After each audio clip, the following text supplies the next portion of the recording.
Cool. Well, everyone,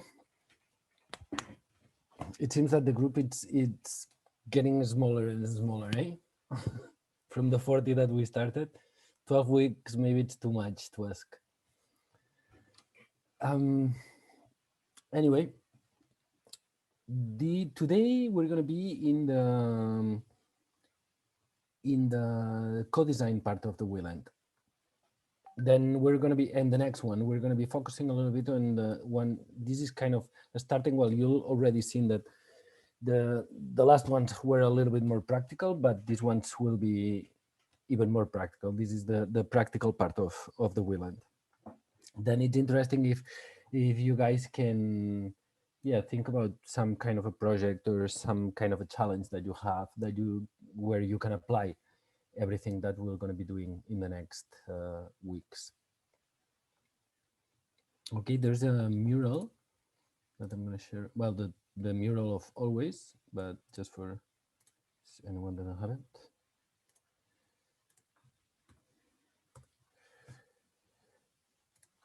And maybe as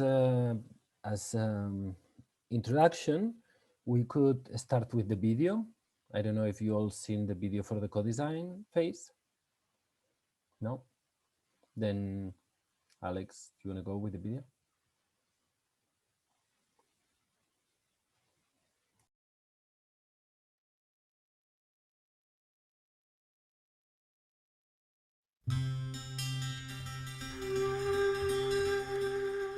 You are now entering the co-design dimension of Wayland. In this dimension, we start to get more practical, building upon the inward and reflective nature of the previous dimensions. To design requires us to first sense and then express an image symbolically. This fundamentally means that we give structure to ideas, feelings, and aspirations in order to be able to express them in real life. We can all become designers, and we can be trained in design methodologies so that we can co-create with life. In our world, to innovate often means to copy-paste good practices from somewhere else and adapt it to our own reality. But is it possible to create something genuinely unique? Do we need to be brilliant to be able to do this? Up until now, we have explored the evolution of place and culture in the landscape dimension, followed by sensing who we are and how we relate to place in the co-sensing dimension, and then exploring our potential as a community in the identity naming dimension. In the co-design dimension, it's now time to harvest all these experiences by expressing them as processes and strategies. To co-design with your community means that all you have listened to and sensed in previous processes has changed you and your ideas, as well as all who have participated in these processes. Together, you become a diverse voice that brings value to the emerging community strategies. Does listening to all the voices and expressing our own mean that we need to reach a consensus in everything we do?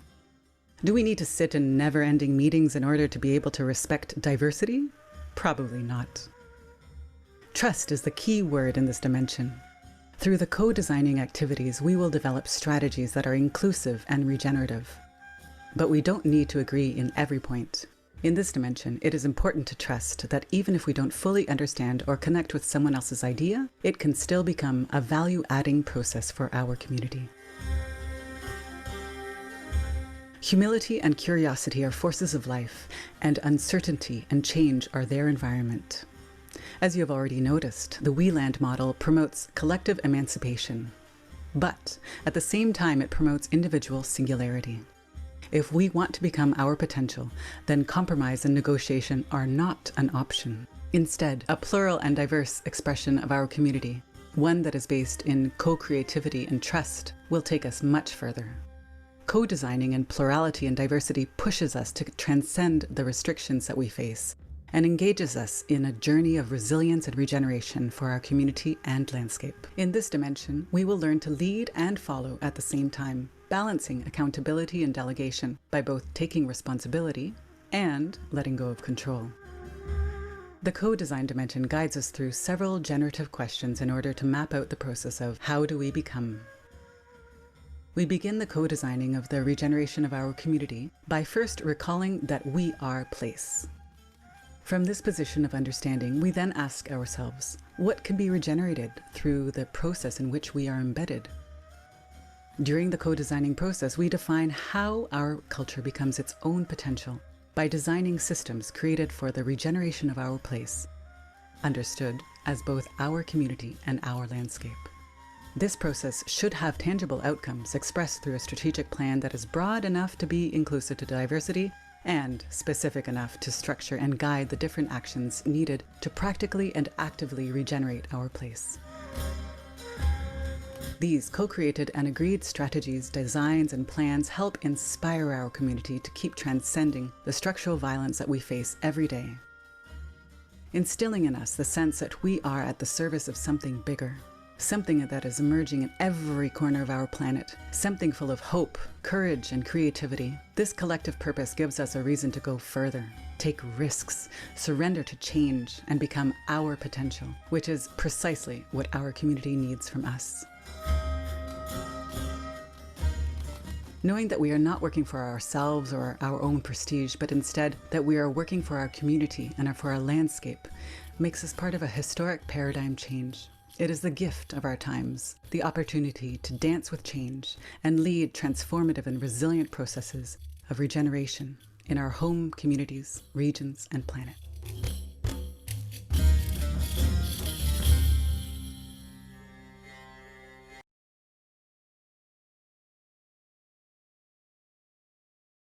Okay, how was that? Did that create any doubts or questions or interests? Well, for me it was big words that are both exciting and frightening, and I feel like a little fly in a giant universe of options, and and at the same time I say yes, let's do it, but how? And it's a bit overwhelming. Yeah, probably. Thank you, Eulalia.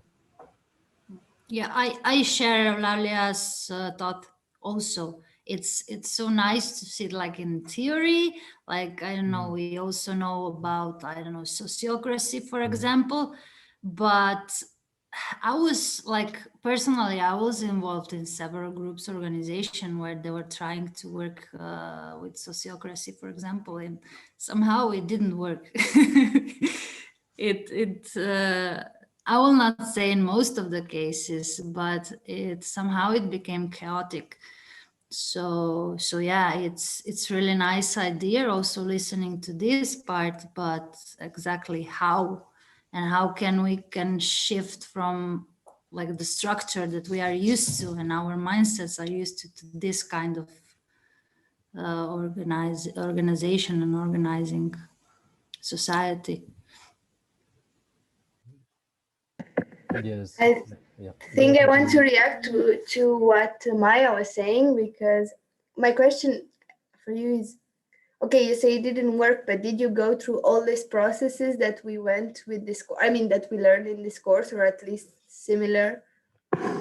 Because I feel like it's quite a process work, and it's like if you're just trying to implement this, I mean, if we would have started with this video and we just say, okay, let's do it, maybe that would not be, I think you need to prepare the ground before you reach to this, I think. Even though I like the video, but I do identify myself with Maya and Eulalia and what they were saying, okay, how to do this actually. But yeah.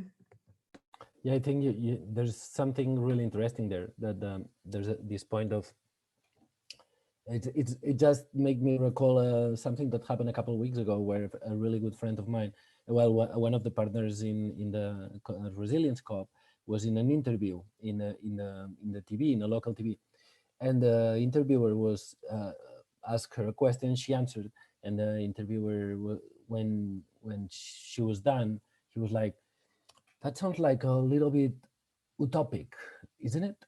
And our partner looked him in the eyes and said, like, I have no, I can't deserve, I know I can't I can't afford to be conformist. And the guy was like, well, okay, you know, but it's like, it was really cool, no? Because like, there's no option. There's only one. It's like fixing the problems. There's not even like the time to, or the, it's what's not interesting, what doesn't bring anything, it's just to stay there and look at the problem and be like, is it too big? No, it's just like go inside and start breaking things and try to find ways out of that thing, not through the problem. And then maybe we'll not make it, but we'll try it. Let's go then. You have the mural.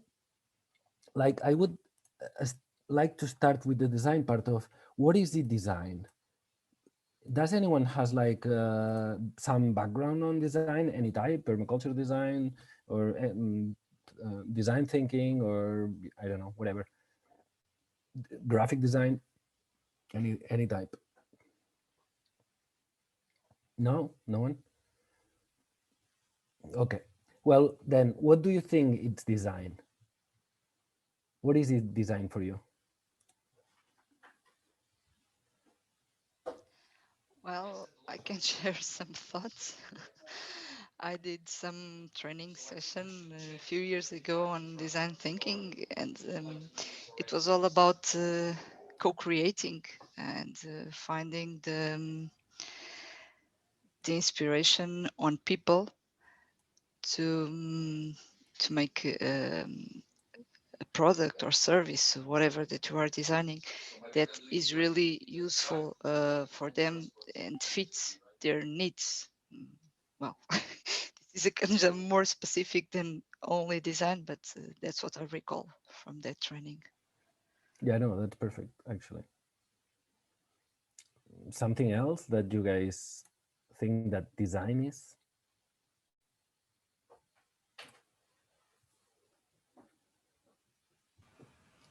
Well, like in permaculture, it's like a big keystone of permaculture. No, it's looking at what there is and how the system functions, and then what you want to have in the system and how can you put it together so that it works most efficient and with most synergies and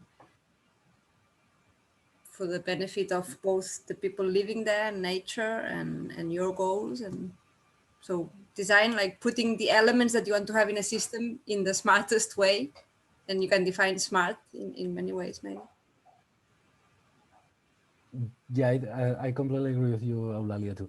I think that design, it's also something that it's evolving, but some years ago was clearly a thing that was a methodology of thinking. It's like when you're designing, what you're trying to do, it's like making one of your synapses, trying to control your synapses and how they work. What you're trying to do is to teach your brain to think. That's what you're doing when you're learning how to design. Like that, and any information that comes into your brain follows a certain path and then comes out. And at the beginning, you need the principles. If you go to the mural, you have the applying resilience thinking, or the resilience principles, or the permaculture principles, or the design thinking, like methodology process. But it's all the same. It's points that you have to keep in mind one after the other to be able to go through something to generate something. But everything is in terms of how to think. How do we think? Like, yeah, keep in mind that piece and that piece and that piece. And when that happens, then you have to remember that you have to do something with that. Like the problem is the solution, no? In permaculture. The problem is the solution. It's like, okay, I have a problem. I need to find a way to find the solution. After a while, you train your brain to think that way, and you don't need the principles anymore, because that's how you think. You always think that way, right? And yeah, then, can I just jump in? Yeah, Because of course. I was writing in a chat, but also about the design. I like to think about design as a service, because it's always a service, or to somebody, or to people, or to nature, or to we we are designing, okay, we can design for ourselves, but if we are in a community, if we are in the environment, we are basically providing a service, and we have to, and this is that you're doing for somebody or someone else, having like in mind their needs also. That's thank you, Maya, because that's perfect. Like when in the past was a lot of like the designer, right? The person that it's the big designer, the architect or the permaculturist, one like Australian guy that goes and like around the world and designs for other people. And like it's like a rock star, no, like a big guy that whatever.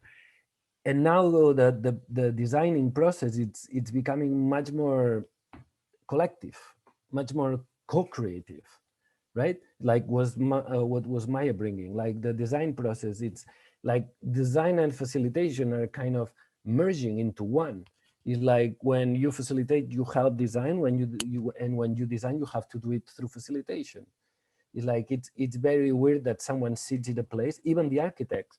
Now you see the architects doing participatory processes, like everyone, and then they're really merging, because like what's going on in this kind of design more and more is that if you don't involve the community, then it's your process, it's not theirs, and they say like, it's not my process, then I'm going to do something else, right? Then you have to involve everyone, the stakeholders, everyone in the design process, or it doesn't work. And that means that what you do, the role of the designer, it's actually to put the process for the people, for the collective thinking, go through these synapses that we were talking about before, right? Like like when we all, normally, if we all talk together, it's like a bar, no? It doesn't really make sense. Everyone is like, who shouts the most is the one that says more things. But then if you facilitate, you're going to be like making that, hey, wait a minute, right? That person is not talking so much. Then let's bring that voice in, because it's probably a really important voice. And you're balancing things out. But if on top of that, you play with design, then you can help the whole group to move through a certain collective synapses, right? And then you move them the same way. You can create a design for the community that you're working with. When you do the facilitation, you go through the process of design. One of the models that you could base one full session with the resilient cycle or the regenerative spiral, any one of those, and help the group to go through the process. And you can, we normally put it in the floor in a big room, and then the people they have to walk through that process. And what you're doing is to make sure that everyone is in the same mental process with their own perspective, but in the same mental process. Then you don't have so many confusions or confrontations and things like that, because it's kind of a collective process that you're facilitating it to happen. You're channeling that. You know what I mean? Yeah. Then yeah, like one important thing is that the merging of facilitation and design. And the other important thing, that was also in the video, it's how to sustain creative process with a lot of people with no clear leadership. How can you sustain that mess, right? And as Maya was saying, like one of the most, for me, one of the strongest proposals that exist at this point is sociocracy 3.0, not the traditional one, but the 3.0. The traditional one is too rigid. Do you know sociocracy 3.0? Have you heard of it? Not at all?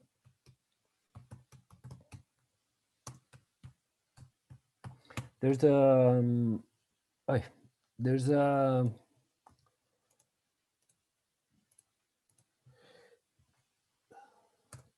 there's a webpage, I think it's sociocracy30.org or something like that, and has a tutorial, and it's for free, and it's really well written, and I think it's only 30 or 40 pages long, and it's really interesting.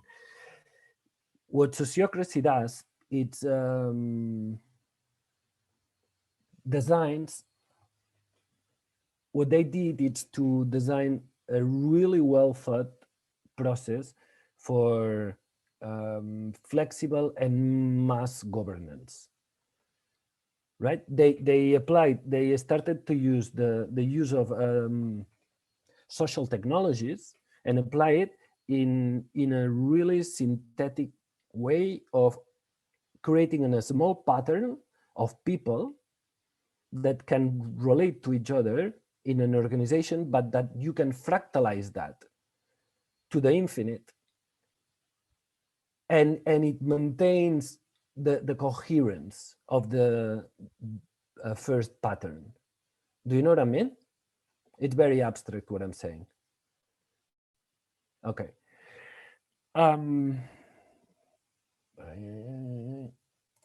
I need to.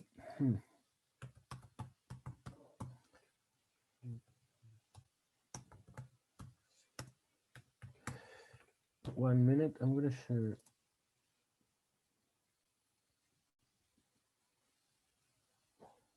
I'm gonna share the screen. Alex, can you let me, please?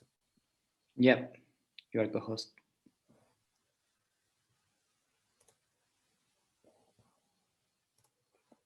Okay.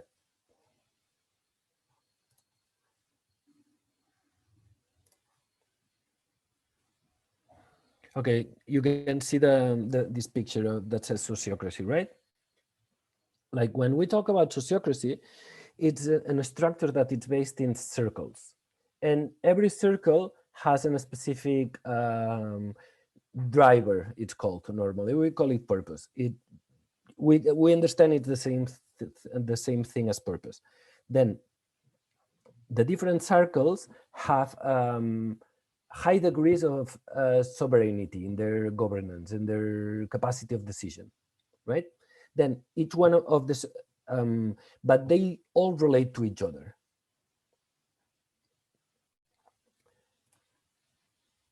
Then to conform a circle, to conform one of these circles, the only thing that you need is a driver, it's a purpose. If you have a purpose, and all the people share that purpose, then that's the axis of consistence that makes you be together.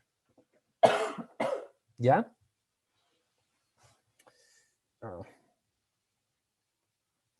It's difficult to do it this way. I need a board. I need a whiteboard.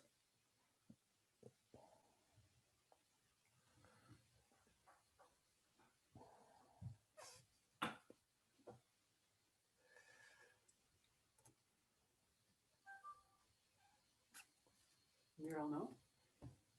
No, it doesn't work right now. Zoom has a whiteboard. Zoom was a whiteboard? That's not really good, but Where is it?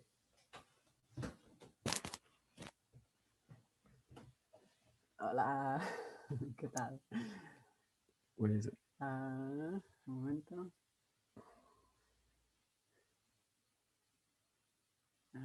Share screen? No. Oh, could be that. No. Okay, I that's don't it. know. Sorry. It's okay, it's okay. Okay, then the problem that we have normally with the governance is that we move from vertical, hierarchical to horizontal, right? And the horizontal one, the hierarchical, we all know very clear which are the problems that it brings, but we also know which are the good things, right? The advantages of a hierarchical organization. It's really efficient, and the horizontal can get stuck really easy, and it makes things very, very long and sometimes deeply inefficient. Would you agree with that? Like, it's really cool, it's really fair, it you feel really included in it, but it doesn't really move forward very fast and very in a very agile way. Go ahead, Judith.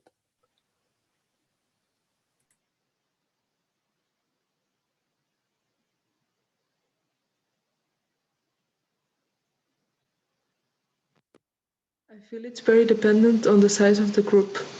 If you're 5 or 50 or hundreds or 200, it makes like a huge difference. Like if you're 5 on a horizontal organization, maybe you're doing perfectly fine. But when you're like above 50, it can get tricky. I completely agree with you, but I would add one more thing. It's not only about the number of 5. It depends on which 5 people, it can become a nightmare if it's based on consensus. And then what we need is some kind of design that is a little bit better than the normal consensus that makes that any 5 people can do it. Because, you know, if not, you need like a lot of skills to be able to move into consensus. You need to know how to dialogue. You need to deal with your privileges. You need to know about leadership. You need to know how to shut up when you have to, you know, and you need to know many things that are not easy skills. We all know that they're not abundant skills or easy skills, and that for each one of us, it's difficult to get them. It's like, it's not an easy thing to do, to generate empathy in the middle of a conversation and everything, right? Then we can, that's great and that's amazing, and that should clearly happen, and should be part of probably of the schools, of the schooling system, but it's not. Then how can we do it? Then it's if we design in a specific structure that let both things happen, the horizontal and the vertical, at the same time that it's very inclusive and efficient. And that's, for me, sociocracy, because it has a lot of anti-corruption things embedded into the pattern. Then what you do is that you have one of these circles has a driver, and the people that has certain affinity with the driver, they go into that circle. Or one circle is an organization, or one circle is anything that has like a purpose and a certain amount of people around it. Then if you have several circles, then you need a coordination circle. Then you have to put in place a coordination circle. That means that some of the people of each circle will go into the coordination circle in a periodical way, like every month or whatever, to talk about what's going on in each of the circles. This way the information goes everywhere, like a horizontal system. Like information is everywhere, like a horizontal system, but it's not necessary that everyone is there all the time, because the information flows. Then there's transparency and there's information accessibility for everyone, that's basic. But the decisions doesn't need to be made for everyone, and not everyone needs to participate in every meeting.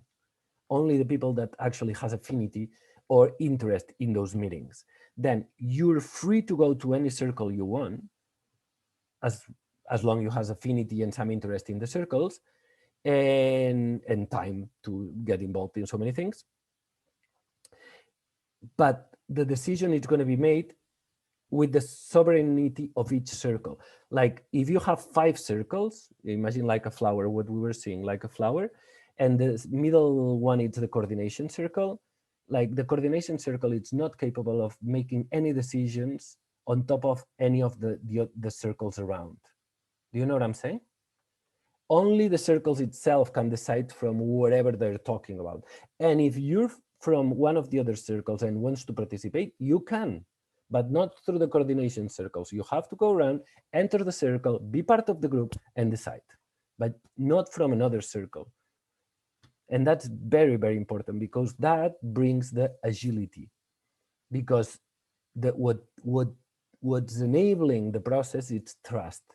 And in consensus, many times, even though consensus shouldn't work that way, and people that knows how to use it, it's also based on trust, but many times it's based on untrust, like and on control.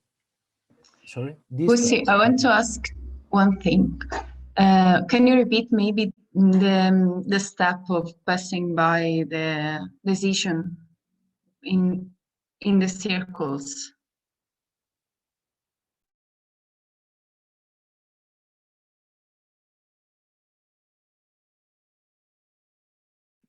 Oscar, you're muted. Yeah, I know. I'm saying I really need a whiteboard. Maybe you can use a paper, just a paper. Yeah, maybe I could use a paper. That's really smart. Okay. The problem is the solution. Oh, hey, she has a board, actually a real board. Very small. Okay. Perfect. Then we have, if we have a small organization, we have an organization of 5 people, they get together because they have a common purpose, right? Okay. But if that organization grows and start having like commissions or things like that, then you're going to have more people into the organization that they do different things with commissions. But then instead of like growing this circle, what you do is to create an extra circle that all the people from the different commission circles will participate, but only to coordinate what's happening into the circles, not as a hierarchical structure that tells everyone what to do, only to make sure that the flow of the information goes from one place to the other, right? Then, if you're this person and you're really motivated and you really don't have, I don't know, like family and kids and whatever, and have a lot of time to spend in this, then you can go everywhere, everyone. Doesn't matter. You can go everywhere and participate in every single circle. But you cannot tell the other circles what to do from the inside. Like one circle cannot tell another circle what to do. Like, but one person or 2 people can say like, hey, I'm going to participate in the other circle because I'm not sure what they're doing. Okay, perfect, no problem. That's one of the things that make it really agile. The other thing is that it's based on consentment and not on consensus. Do you know what's the difference? Consent, sorry, consent and not consensus. Yeah, okay. Then, well, to put it very fast, with consensus you can block. In consent you cannot block. You only can improve what the other person is saying by bringing constructivist criticism, but you cannot block the process, and that makes a huge difference. Then one of the persons here that wants to participate in this decision will tell the rest that has a specific proposal. If this person doesn't like the proposal, there's two options. One is that the proposal goes against the purpose, and then yes, you can block it. Like if you're an anti-racist organization and the guy says, I think we have to, I don't know, something racist, then of course the guy, you can block that, obviously, because it goes against the axis of consistency, but that's not the normal case. Then if the person makes a proposal that is consistent with the strategies of the group, the axis and the strategies of the group, doesn't matter if you agree or not with him or her. It's not important. Because the more perspective you have inside of the organization, the better. Then if there's a person that it's going to be activating something in the organization that you're part of, that you don't completely agree with it, that's totally okay. And if you think that you don't really agree completely with it, or that there's something missing, then what you can do is to bring whatever is missing. Like then you can be like, I can improve your proposal with this, and this. Is like, awesome, great, right?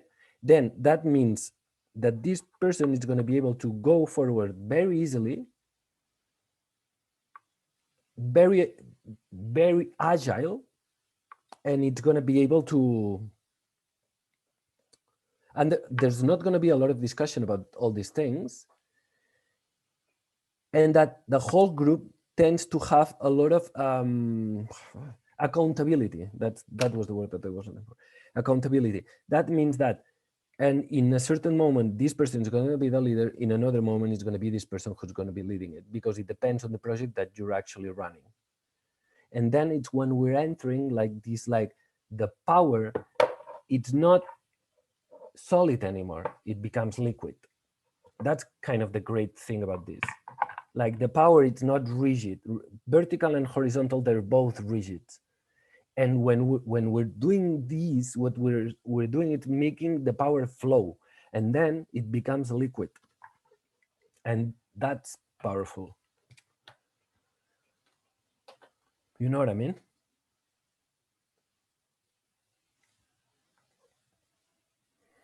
Okay, thank you. Now it's clear. Because we are less than the other times, can I take a little space just to tell something? In my regional permaculture group, we had a long process, 1 year long process to define our structure. And at the end, we decide a structure that somehow follows sociocracy rules, because I think there are rules. But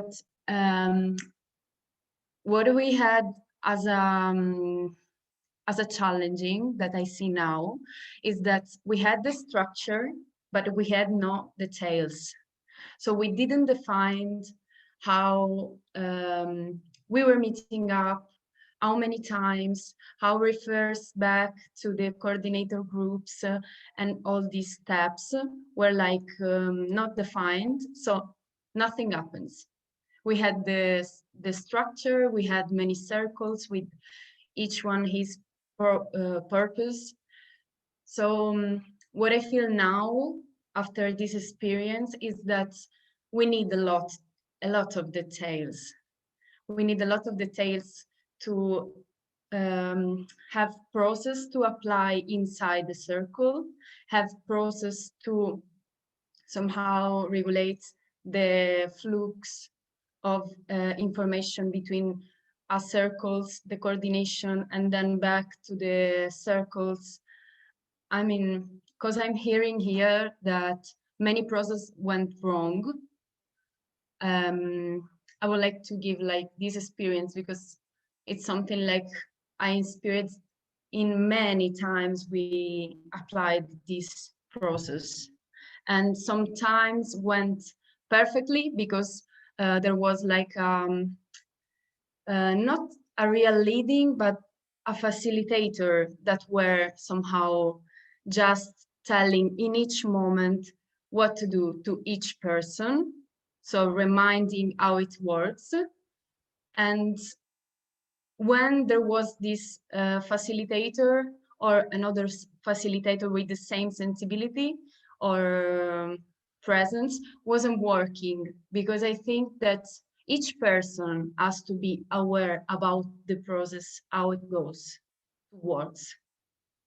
And maybe it doesn't work not because of the process, but because of the lack of embodiment of the process. Yeah, that's it. Thank you, Julia. Actually, that would be a really interesting beginning for the next part. And because we're such a small group, I don't know if we could even do it in plenary. The idea was to kind of do breakout rooms and to do some co-design, right? That we just start trying to bring different models into some specific case and to design it in a collective way. We could even do it in a big group, and I can facilitate a little bit more if it's only one group, as you wish. What do you think? Maybe we can try that, and if it's not working, we will break out. Okay. Okay, then let's do that. But I just remembered one thing, that I forgot to give you the 10 minutes to do the review for the last session exercise. Then let's do that, and when you come back, we go into co-design. Okay? Awesome. 10 minutes, 8 minutes, what do you think? Let's give it 10 minutes. Yeah, even less maybe. Even less, 8 minutes? 8 minutes, small groups of 2 people, 8 minutes, 4 minutes each. Yes? Okay. Alex? Yep. Thank you. Hi, everyone. Anything that you want to share with the group that was interesting that came out of the breakout rooms?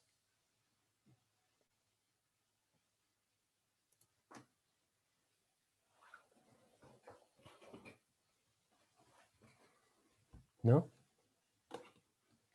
Okay. I just wanted to make a little remark, because when we entered the room, we had this clock saying that we had 20 minutes for the discussion. So maybe that could raise our expectations, and the management of time. It was not a problem for us, but maybe in future breakout rooms, you could check if that option. Yeah, what's wrong with that? it was my fault, Paula, because Okay. I realized that when you were in the breakout rooms and I couldn't change it. So I'm really sorry. Okay.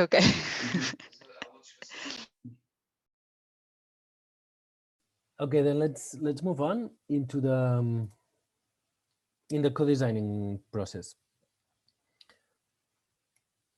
It doesn't matter which process you choose. You can choose permaculture, like any of those, or you can create your own, or you can follow in a specific model, like a path, as I said, like the resilient cycle. It doesn't matter really. Like, the important is that everyone is in the same moment of thought, right? That's kind of the important thing, and that we're dialoguing from there, right? Then let's try it. Let's has anyone has a case study that we could wander around a bit? Some kind of a problem. If you want, we were talking about governance, we can keep going in governance. Does anyone have like a challenge, or doesn't have to be governance, could be something else? But well, I don't know if sheep, because we are in the same group. Do you want to put our group as example?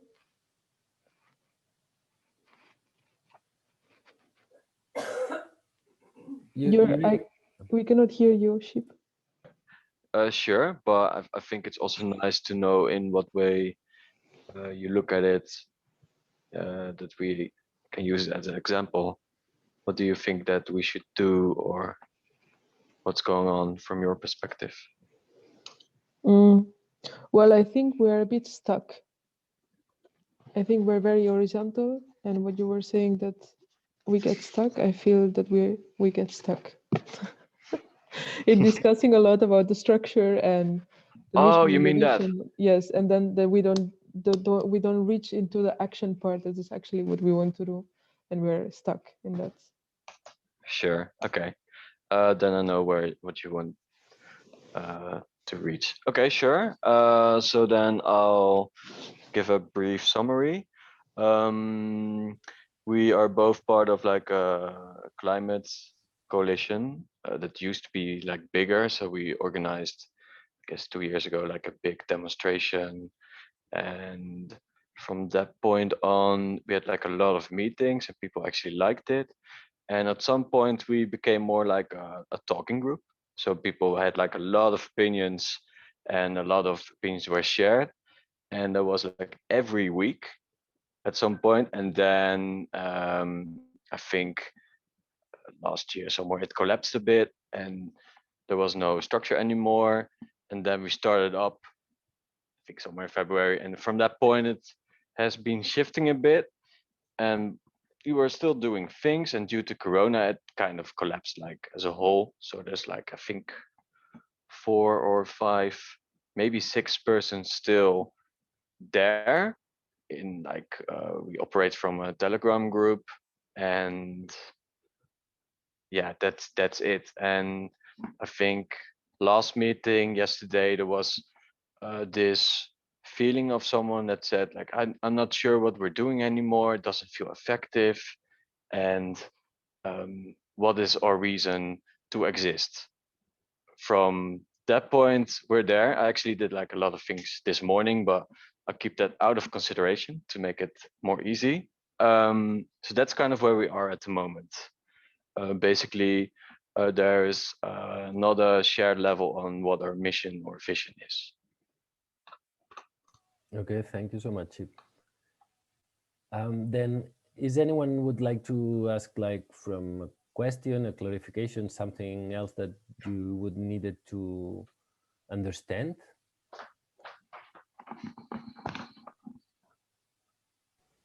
Yeah, I'm still in pain with that iceberg model. Like with but I mean the application we did last time. I would really, because I still don't understand how it works. I would really love to have some like framing question for each step. Okay. Yeah, this is something I already asked. What was her name? The girl that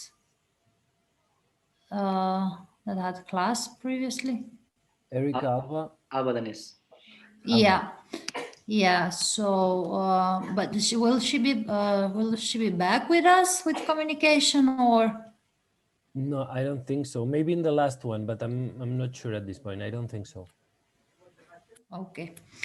Anyway, yeah. So maybe if somebody could write like this framing question for each step, because I would like to understand it and I find it very interesting how to use it. But yeah. Okay. For the iceberg, you're saying, eh? Yeah. Okay. Okay. Sorry. Yes, Zia. Well, I just had a question. If we're going to use that case study as an example, I was curious, like, if y'all could tell us a little bit about like what the objective is of the group, or sort of like what the purpose is. Because I understand before it used to be like based in maybe direct action or larger like coordination of events. But and it's like around climate justice. But sort of if there's an objective or a purpose. Well, I think there's where the problem comes because in the beginning, everyone had very different ideas. It came from the point of like, we need a local action group, and there is where it come out, but everyone has a very different idea on what we want to be. So we always try to incorporate all the ideas until it collapsed. We were like meeting every week, 4 hours meeting for more than half a year. So yeah, at a certain point it just didn't work out anymore. But I would say that me and SEEP is doing actions and increasing awareness on climate justice and moving people into do something actually. I think I can add something up to that.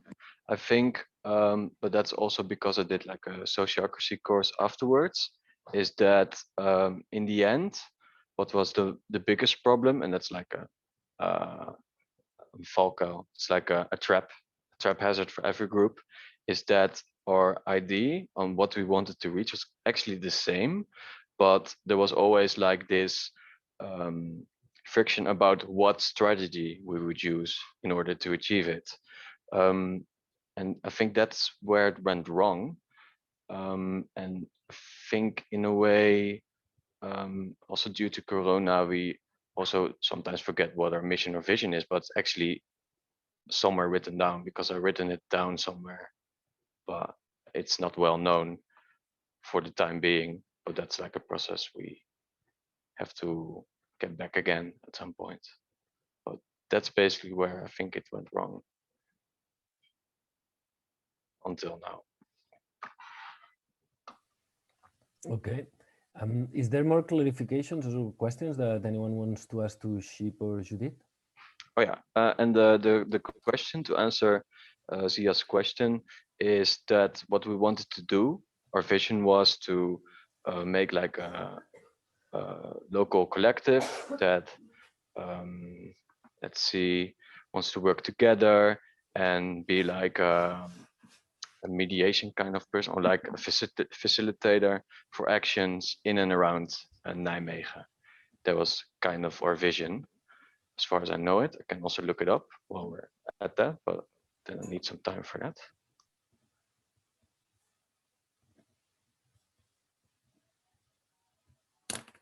Great. Any more questions?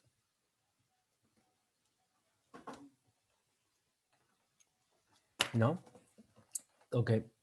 Then in now, for example, Maya, now you could say, let's use the iceberg to do this process, because now it's probably our thoughts, our minds, each one is thinking something completely different. And then we all prioritize something completely different. And probably we would start the conversation from many different points.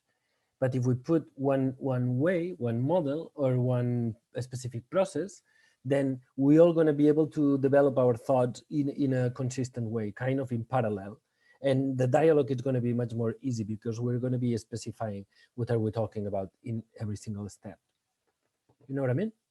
We could use the iceberg. Like, for example, you can find the iceberg model in the, where is it? Session 5 at the end. No, there's one iceberg, but this is not the last week. Last week, sorry. It. Yeah, last week. No, there's no scheme on top. Okay. Okay. Then, when you go into the iceberg has different layers. One at the very bottom that has the that it's the purpose. Yeah. Did they told you that last week or no? Because I don't see it so clear that, but anyway, just very fast. The second layer on the bottom, it's strategies. Then you move into a structure, behavior, and on top of the water, you have actions. Okay? And if we say, let's follow the iceberg, like what we could do something like this. We could ask Judith and Sheep, okay, it seems that you have a little bit of a problem with the actions, right? We would go first down to do some diagnosis about what's going on. We could do that kind of fast at the action level. Jump whenever you want to make any questions or comment, okay? Then at the actions level, seems that the actions went down and now you guys are not as active as you used to be, and that's kind of worrying you, isn't it? Yeah, well, there is actions, but they're about discussing the structure and the vision. But we do have like little actions going on now, yeah, which is demotivating the group at the same time. It's what's motivating the group. Okay. Yeah. Then at the action level, do you have any problem? Something specific that you say like, well, this could work better, or this is not really working? Yeah, I can think about something. I would say what I notice is that there's probably like this feeling that some people are doing more than others. So there's probably an unequal rate of action that's being taken. And I think also one of the friction is based on that there might be a lot of discussion from people that are not really doing like a lot. I think that's also like a possibility. But if Judith has like another idea, she can add something to that. Yeah, I think that a lot of people don't want to take the responsibility of leading an action. they prefer that someone leads and they just like follow, and it's a bit, yeah. Okay. If you take the iceberg model now, you can already see that you can organize thoughts, right? And then makes it easy to do the co-design process. There's like when she was saying inequality, that wouldn't be really action level, even though clearly has a repercussion at the action level. But where it is, it's at behavioral level, because it already talks about that ones work more than the others. And then here we're talking already about relationships, and it's already talking about the structure.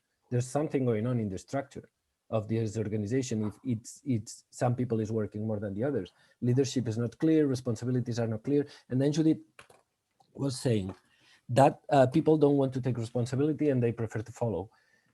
Then we're going back to a structure. This is also a structure. Like we have clearly a structural problem, because the responsibilities are not distributed properly and clearly enough, and it's not clear who leads or how the power is flowing inside of the organization. That's not defined and it's not clear. Well, or I not think clear enough. Sorry. Yeah. Yeah, Maya, go ahead. I was, because now I understand this like in this context, but we were applying this to communication, to the marketing campaign, to the campaigns that they were doing. That's why like I don't understand like how, because it was not, we weren't talking about the organization itself or the, you know, the I don't know, challenges, but more like deconstructing communication campaigns, marketing campaigns. That's why for me it's not. But also in that point you have like behavior, which is normally goes with mental models that are on the bottom of the iceberg. It's here, the second one. Here we have patterns normally. That's why yeah, and then on the, it goes on the both sides. And that's why I'm asking, like, what would be the, for each of it, what would be the framing question to understand what does this iceberg model, this canvas wants from me, if you know what I mean. It's going to depend on every case, because we're talking about pattern language. Then you can apply it to communication, you can apply it at the organizational level. And then you can use it in different ways, because you can enter from one place and you can come out from the other, or vice versa. Okay, then in this case, if it's in the case of organizational, we can go down very fast just to inquire a little bit, which is the situation of the organization, to be able to then co-design together, right? But in another case, you could focus completely in that we want to deconstruct something, or that our thing is to, if you want to deconstruct that, you would go down the iceberg. But if you want to co-design and there's no diagnosis or deconstruction that needs to be done, then you can go straight to go up the iceberg. I don't know if I'm explaining myself properly. Because I don't know exactly what you learned the last week. Then we were applying exactly this one to the, we were deconstructing marketing campaigns. Okay, but still also, yeah, maybe because I'm trying to think out of the box, but somehow it's like this, how it's here, it doesn't really like make sense to me to have, I don't know, purpose on the bottom, behavior there, and structures and strategy. I don't, it's like it doesn't sound logical to me somehow. what, like the structure is this: purpose, strategy, structure, behavior, and action, and that doesn't sound logic. This is what you don't kind of agree with, or intuitively don't? No, it somehow I don't understand how does, like, the, if you go down, how does structure follow the strategy, and then from the strategy to purpose. Okay, does everyone has the same doubt if we're going to be using this? No? Okay, I can make like a really fast example then, or just to clarify that. if you look at the, for example, you look at the teen people in our society and you say like, oh, this guy is really lost. Like, this guy really doesn't really know much what he wants from his life. And I don't know, he's around 20, he already should. Like, but maybe it's because he's in the phone all the time or whatever. But then you go and look around and it's like, oh, that's not the only guy. It's like, like everyone, it's like in the same situation. Like most of the people is like they don't know what to do with their lives. It's like there's a huge mess here with the teenagers. What's going on? Okay, then you've seen that there's many teenagers that they share a pattern. They share a pattern, and that pattern means that there's a specific teenager behavioral. You're not already at actions, that it's the action of like someone specific that is doing something, but you find a whole pattern and you're at behavior level, right? Like all teens are having this kind of behavior. You're like, okay, but why is that? Like, well, let's see, they're teens. Let's look at the educational system. How is the educational system? Well, the educational system is in system based on industry. That what they do is to try to homogenize everyone to be able to fit in a specific industry that needs really well qualified workers. But even though the system is like this, the outcome of the society, it's not that, because the market has changed so much that now it's not what it's needed. It's what it's needed is people that it's highly adapted, is flexible and creative, because they're not going to have the same job all their lives by far, not even for 3 months probably. Then you have all these people that went to a structure that it's not working, and that what it's trying is to make them homogenize them, to make them all the same. But our society needs people that it's very different.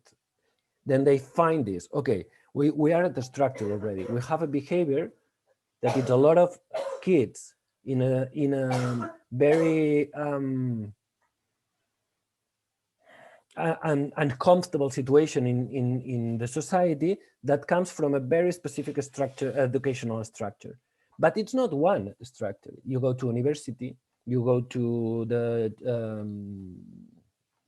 the college, you go to the schools, all of them follow the same pattern, that they try to homogenize people, standardize people all the time. Okay, then this is not only like one structure, there's many structures that have the same thing, the same pattern. Then we're finding a pattern that is a structural pattern. If you have a structural pattern, it means that is created for a reason. It's not casual. If all the structures follow in a specific way of teaching, that it's creating many people that it's in the same behavior, there's an intention behind. Then you go into strategies and you see, oh yes, there is a strategy behind. The strategy is to fit the market, right? But then if you start looking at the strategies, like, is there any more strategies that are like this one? And you start seeing that many strategies on the government or whatever follow kind of the same pattern. It's like, oh, there's a reason, there's a why, there's a purpose for this, because you also found a pattern of different strategies. And when you're at the very bottom and you find the purpose, the why, if you change that why, that changes everything. Do you understand what I mean?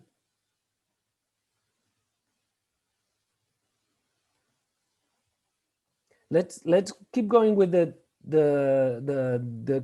co-creative process with Judith and Chip, and let's see if that helps too. Okay.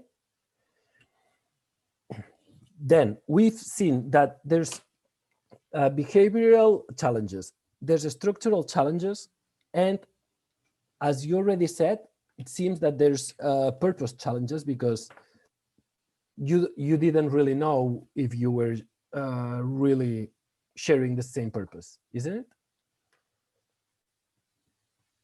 it? In the beginning, yeah. But we were also in the creation phase. So I suppose there's always a bit of disparity with opinions. Okay. Just because it feels like in what's written in the chat, there is a purpose there. Like it seems like it, like what she put in around like why you're doing it or like the vision that you have, which I think is interesting. And for me, it seems like maybe there's like a conflict in strategy, maybe not like in the macro strategy that's like longer term, but in like the situational strategy that ends up getting reflected in behaviors and actions. I think I think that's it.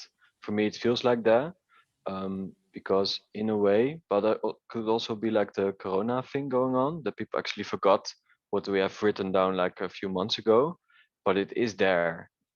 But yeah, I think the strategy thing is something that was there in the beginning and might still be there. Yeah.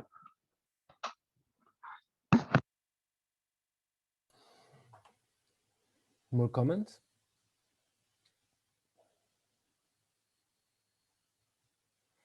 I have the, okay.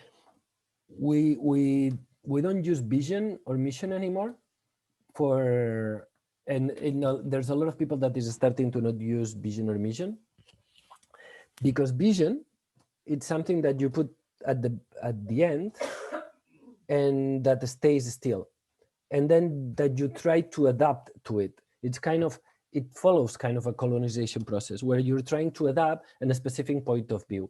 It tends to become, it's like in a small version of an ideology, right? You create like a small ideology of the people of the group, then write it down, and then try to adapt to this vision that you created. That's, for us, that generates a lot of tension. If instead of that, you generate a purpose, and you even call it evolutive purpose, like purpose is something that it's not at the end, it's something that emerges, that it brings you together. It doesn't have to be big. Sometimes it's very small. Sometimes could be something really small that will grow, but it always, like in this vision, you can see that there's like discomfort with the whole injustice situation that we're all living. And then in the second part, like the kind of the propositive part, like a purpose always should be about something that, well, you could do it something negative, I guess, but I don't think it would last a long time. It should be about something positive, something that you want to bring in the world, some kind of a culture, a new part of the culture that you want to bring in the world, right? Then when you find that purpose, then it could be a very small purpose. That is what brings you together, and that needs to be consistent the whole time. If any person does something in the organization that it's not consistent with the purpose, then that's going to generate a lot of problems, because or you reevaluate the purpose, or you go to do that in another organization. But you cannot be like, I'm in this organization that whatever I am needs to be expressed through this organization. Well, or not, maybe not. You know, it's like, because I share this with this organization, then maybe if I have other things, I can do it from another organization because I shared something else with those ones. I don't know if you know what I mean. Oscar, can you put an example of the difference between mission, vision, and purpose? Yep. Vision, it's I want my territory to be I know, an equal place, blah blah blah. No, like a very nice thing, right? But the problem there is that I'm doing a projection, and that I'm not counting that there's 55,000 people living in my territory that maybe have a different opinion. Then I'm like, first trying to impose an idea to other people, and second imposing it to myself, because I'm going to be changing and evolving, but I'm always going to still looking at that vision. Then it's a rigid aspect. The mission, we don't use it either, because we understand that it implies this sacrifice. Let's go to that amazing place and let's suffer the whole way, right? And it's like this kind of sacrifice of like, it's going to be really hard, it's going to be really difficult, but we're going to make it. We're going to get to our vision. And the purpose, it's what makes you wake up in the morning, that it makes you, that excites you, that brings life to you. If you go to a meeting instead of staying at home doing something else, then that energy that made you go to that meeting, that's the purpose. It's what makes you walk. It what makes you excited. It's the energy that gives you vitality. And that's the thing that we need to put a name on, because that is what actually brings us together. It's the attractor of the organization. Judith? So you would propose that we find the purpose together. So like, what is our common purpose? And for example, there's these techniques like making a slogan out of it, like I don't know, facilitating life, or kind of these things that can be a mantra that we all share. For example, would that be an idea? Totally. The more, like, the worst you can do with a vision and a mission is to put it in a paper and then in a drawer. Like, that's your heart. That, like, yeah, like, it's the heart of the organization. Everyone should know it, like, right away. It needs to be something so alive. If you can make it like a mantra or a slogan or whatever you want, but something that it's alive, something that is meaningful to you, something that you can use, something that you can use in the web everywhere. Like, it should go everywhere, your purpose, and in one way or another. But people should know your purpose. It's not something that you keep hidden. It's something that they know it, and from that purpose you can create strategies. You can create certain strategies, but they need to emerge from the purpose. Like, let's try it. Let's say more or less, which purpose you guys do you think you have? It's an exercise, then that doesn't have to be.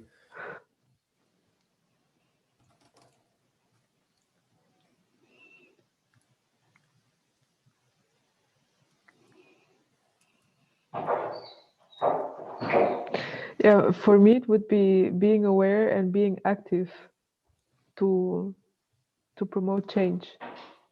For me, this is how I see Can, but yeah, of course, membership is different. No, but I think when we made this whole statement, I think or at least how I brought it that time, is already did like the sociocratic thing. So I actually invited everyone to add like to this big statement. So in a way that's really ironic, because everyone had their say in it. It still wasn't concrete. So we made like a big statement, and now it's like very huge. But in general, I think I agree with what Judith says, as in it's easier if you just say like, okay, be aware, be active, and try the best you can and be sustainable. That will be good enough, as in 4 terms, plop, plop, plop, plop, done, instead of a big lengthy text. So I can find I like what Judith said. Cool. Yeah, for example, I like it. I like this purpose too, because it's more in relation. It's very active, no, and it tells you a little bit how to live your life. It's not so much as the outcome, but it's like, if you come to the organization, you need to be aware, you need to be active, and generate change. Like, we have no idea how everything is going to be looking like in 10 years, and we don't really care. But what we care is that at this point, we move, like how we vibrate, it's from here. We're going to be like generating awareness, active, and change as much as we can. And that moves us, no? Then that's awesome, great. It's clear, it's active, it's close. It's not a big thing. It's very small, but it's very real, right? That I think it's a great purpose. Then if that's the purpose, which could be the strategies from 3 to 5, minimum 3, maximum 5. Like, and if anyone sees a possible strategy, it's like an exercise, just come in.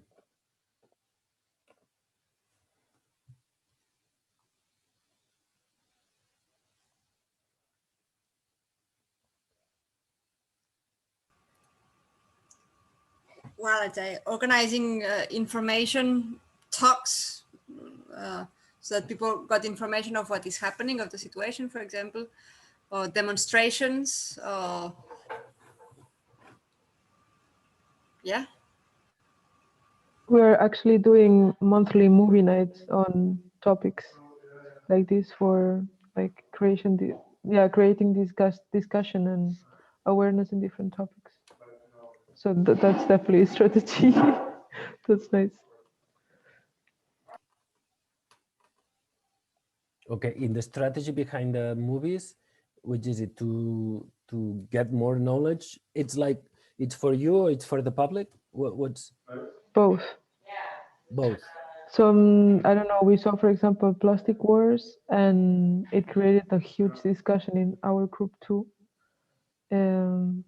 Yeah, so I think it's always good to we it's both our target group. Okay, but then the strategy towards the people is to bring awareness. Right? Then one strategy is towards bringing awareness to the people. Okay, that's very consistent with the purpose, clearly.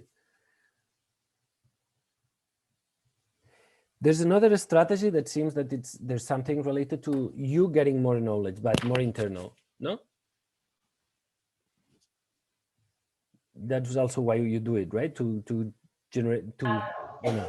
Well, this was kind of like the strategy we used to not get into a crisis because of Corona, because we couldn't organize demonstrations. Okay. We said, okay, let's meet monthly. So it was a team building activity, actually. Okay. I would say. Then there's an internal strategy in relationship to team building and cohesion and great. Does anyone sees more strategy that needed or that they're actually expressing it? But you see what's going on, right? In a co-creative process, you have to look in between the lines. No? Someone is like, you never confront anything, right? What you do is like, can I understand a little bit better what you're saying? And you start looking, and when you put that comma there, why did you put that comma there? Because that is going to help me understand a little bit better what you're saying. Okay, oh, now I get it. And then ask more generative questions. And why do you think that? And then like you start creating like a dialogue that it's really entrenched, really co-creative, it's really together, but it needs to be like, you need to be actively empathic with the process. You have to be like, I want to know more, I want to know more, I want to know more. You know what I mean? Then, I have a question. Yes. For Judith, that said that after the video started some kind of discussion in the group, and which kind of discussion was like what the people want to share between them and how they goes, if they're facilitated somehow. Yes, so with SHIP, we thought that what we can do is that there is a facilitator, there's a couple who organizes facilitating and movie nights. So you kind of like try to facilitate the discussion, but usually people are very into it. So immediately we'll be like, oh, this was terrible, or oh, I hate it, or not, I loved it, it was very inspiring, blah, blah, blah. But usually because of the circles we are, the people usually are critical enough to go deeper into the topic. But we do have facilitation. I don't know if I answered your question, Julia. Okay. Do you have a proposal for a specific strategy, Julia? Not really. I was curious to understand what people wants to share more. And since that like people want to share their thoughts or their thing, yeah, the way not really the way they perceive the things, but what they think about the thing. Somehow. I don't know if I'm right.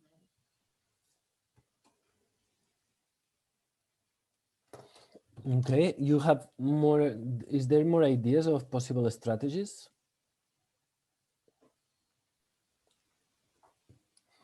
I see at least bringing awareness, being active, you know, like the purpose says, being aware, being active and generate change. And for now we have one strategy is bringing awareness to the public.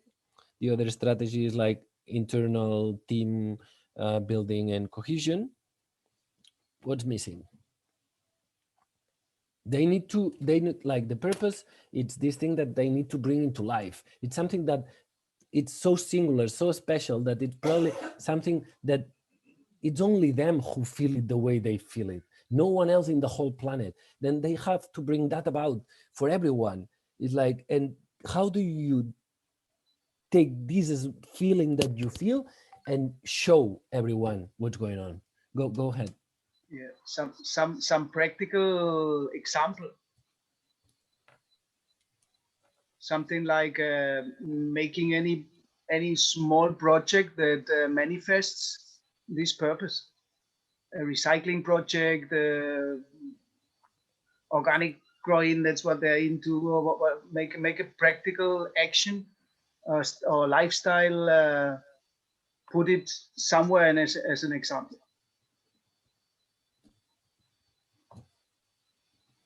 Okay, then the proposal of that you're having, like one of your strategies to actually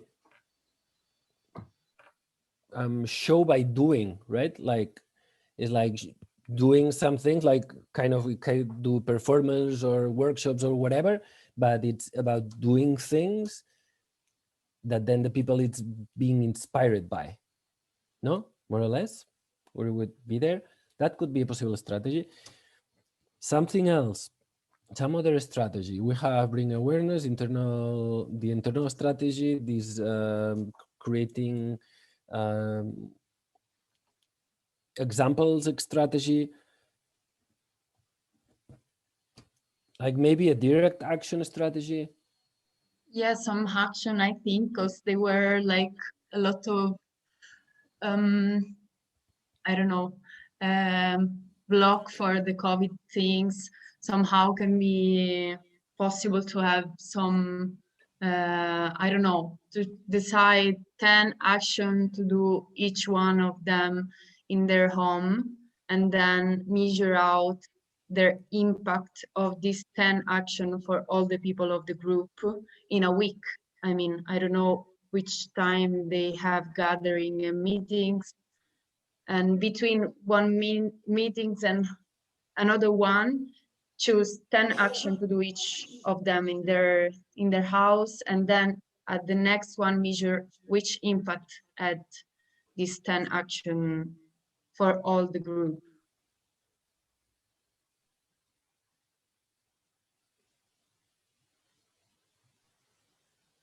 I have a question because I'm getting a little confused, and I wonder, because it feels like for me the purpose is so broad that then, and it feels like we're going to like from this purpose that's really broad to like sort of to tactics, because, and I guess I'm confused. Like it feels like for me maybe there would be like a step in between, like what is the goal like of that purpose?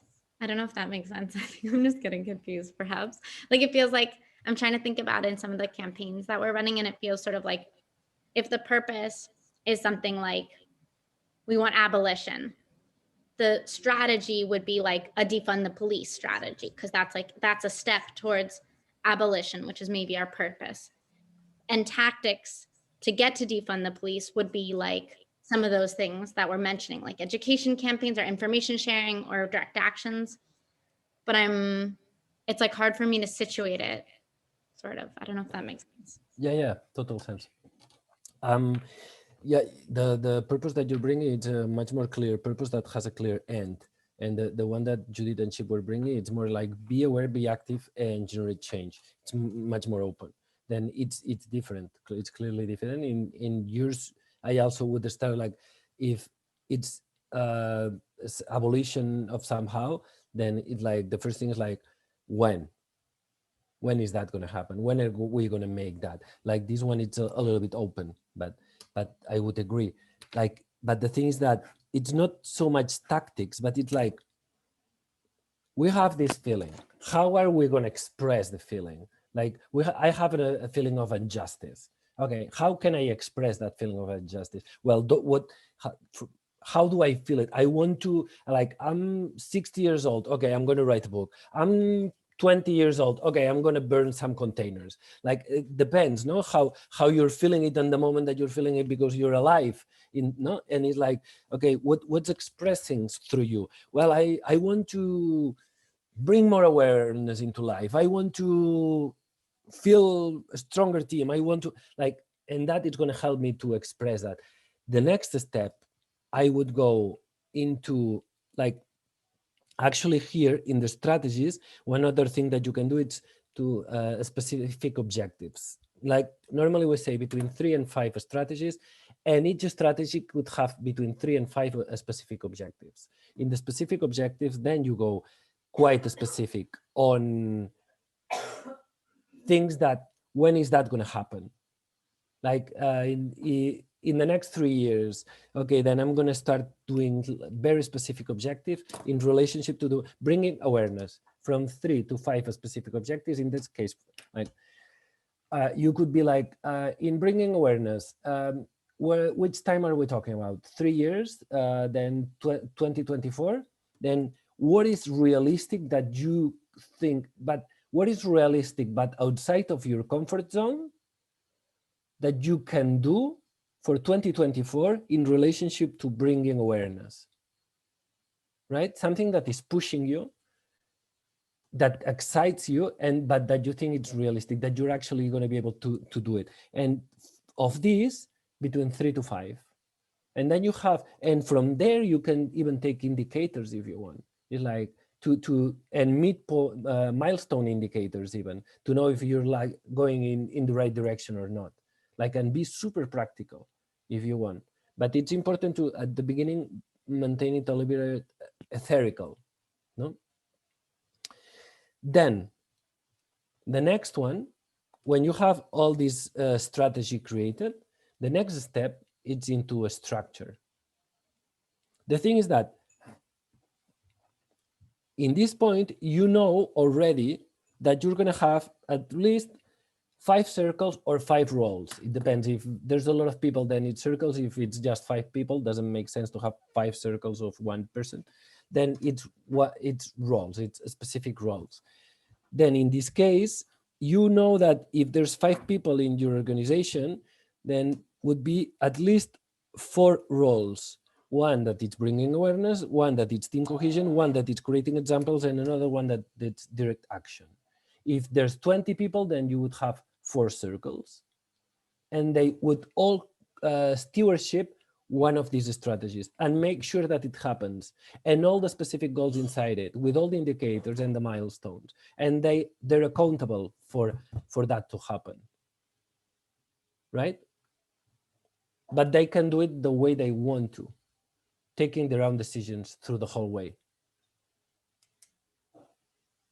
Yeah, is that clear?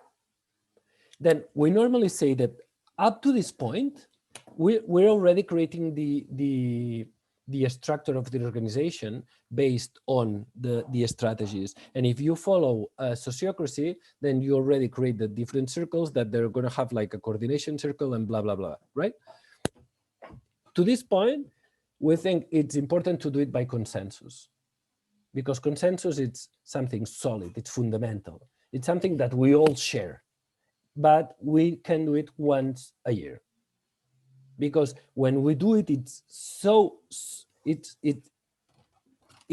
for something structural, it's important that we put our whole self into it. But when that fundamental consensus is done, we don't need to work with consensus the whole year. Once a year, it's more than enough.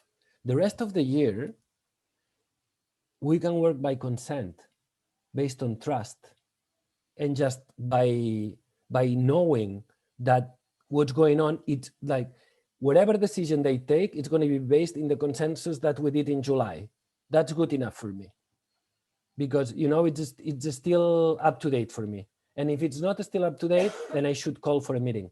But if it's still up to date, that consensus, then whatever decision someone takes and I don't know about, it's going to be totally okay with me, because I still agree with that. You know what I mean? That's what makes everything super agile, because you don't need to talk with anyone, because you already pre-consensed everything. Then you created the circles. Then when you go to behavior, to the level of behavior, it's when the people decides to which circle or role do I want to go, not before creating the strategies or the circles, because then everything is created in relationship to adapt to the person instead of to adapt to the common will.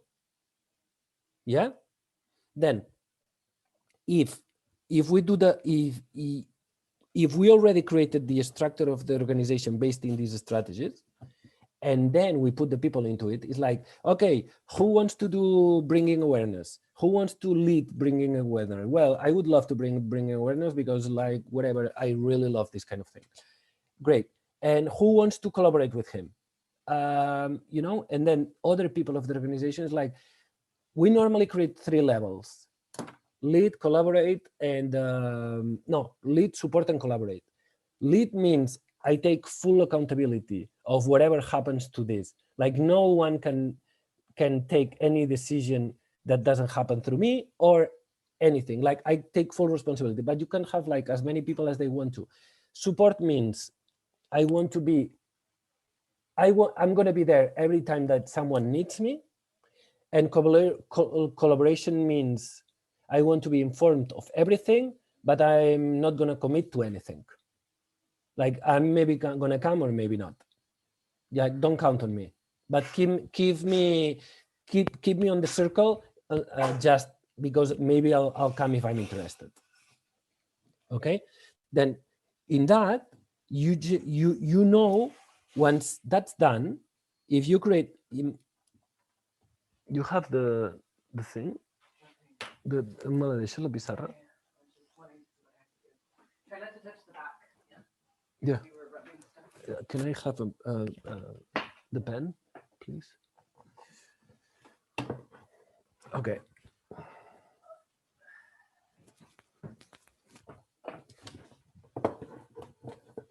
Okay, we have let's see, we have 4 strategies, and we have 4 strategies, and a lot of people goes to the different strategies, and we have clear leaders, right? Like this person and this person feels like they want to lead.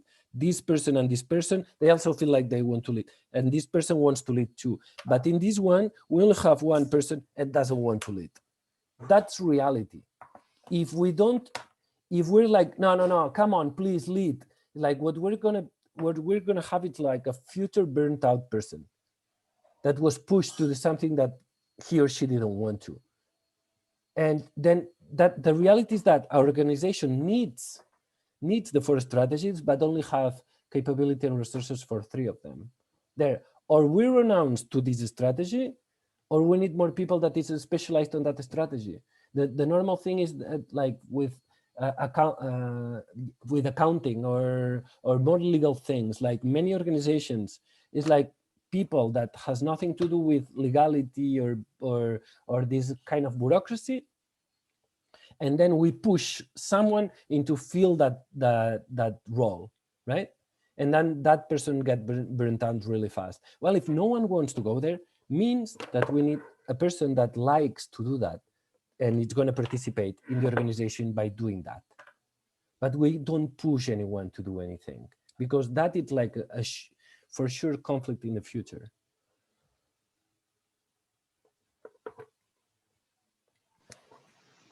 Yeah, go ahead, Judith. You have, for example, only 2 leading roles in the organization. For example, these 2 leading roles are doing kind of everything. Then you're kind of creating dependency on these leading roles, because once these are not available, no one else wants to step in. So which I also think sometimes it can be a problem in our group, that people don't want to take the responsibility of leading something or being representative of something. But then you kind of depend on certain roles or certain people for the group to work. So, yeah. Well, I think it depends a bit, because I'm thinking about 2 persons that did not participate much and have like a lot to say. But I think a good example of that they actually can lead in a way, maybe with a little help. I think that was a very nice moment with the Climate Coalition. So there was like a opinion-based difference, and when I'm not sure how it went, but when they were basically said like, okay, can you explain what your opinion is and how should we propose it to the organization, they actually took charge on that. So I think it's also that we sometimes maybe have too much expectations in a way that they lead like the whole group or facilitate, but they actually did a good job on that part because they did it in the end. Had to do some pre-work, of course, but they finished it and they proposed it and they did this whole facilitation in a way.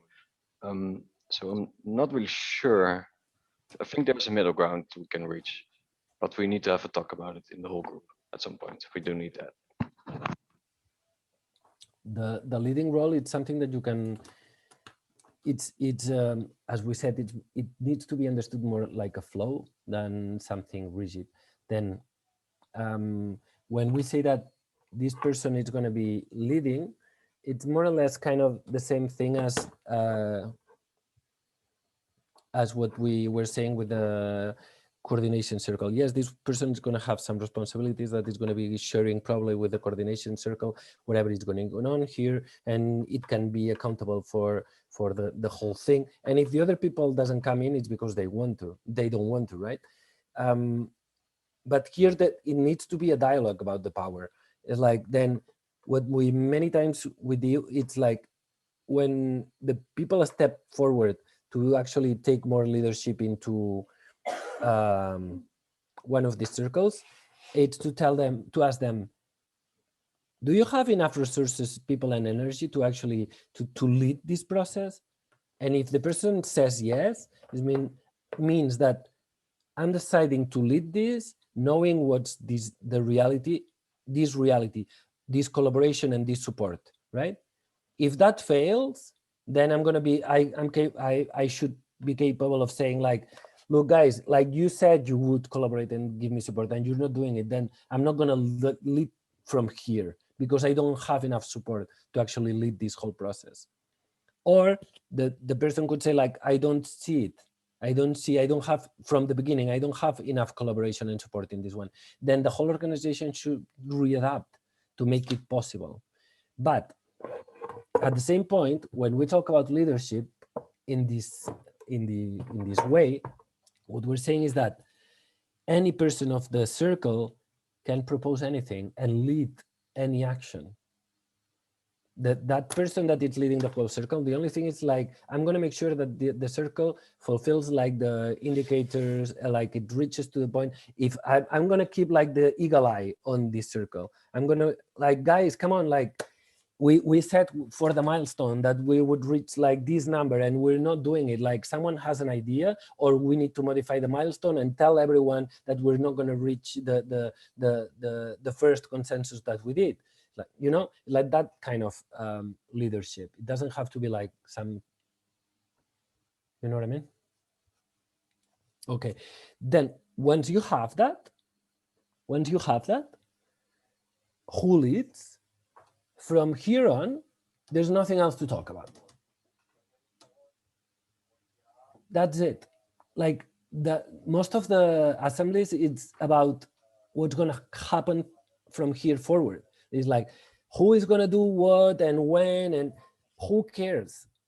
Like, doesn't matter. We don't need to talk about that. If we're based on trust, like even one person in his own house, her own house, can decide, I'm gonna generate this action, and because it's completely inside the strategic plan of my organization, I'm gonna do it by myself. And that counts. In my perspective, that counts. Without even ever went to a single meeting. But because it's coherent with the consensus, if someone would do that in an organization that I was part of, it would have my complete support, and I would deal with the consequences of his action, even if I didn't agree with them, because I think it's valid. You know what I mean? And that makes everything really efficient. And the leader, the power starts to flow. Sorry, Judith, go ahead. No, because like I do think that for me sometimes the thing is not the ideas. It's like there's ideas, but will you lead this? No. Okay, then we don't do this. No, but someone should lead it. No, you enter in this kind of like there's ideas, but no one wants to take responsibility. Then yeah, like at certain point, if there is an idea and you're going to lead it, I just follow you. It's like for me, it's super clear. I don't have a problem with that. But if you're telling me do this, then I'm like, no, because I'm doing already my part. No, it's like, yeah. So I think that there is why I struggle at least. Yeah, in an organization like that, it would just not happen, right? It's like, because there's not even the space where someone can come and tell you what to do, what you have to do. No, I mean, there's not even the space for that. It's like when you get together into one of the circles, it's because you're proposing what you want to take on. There's like, doesn't even make sense to go there and be like, like in what we call it the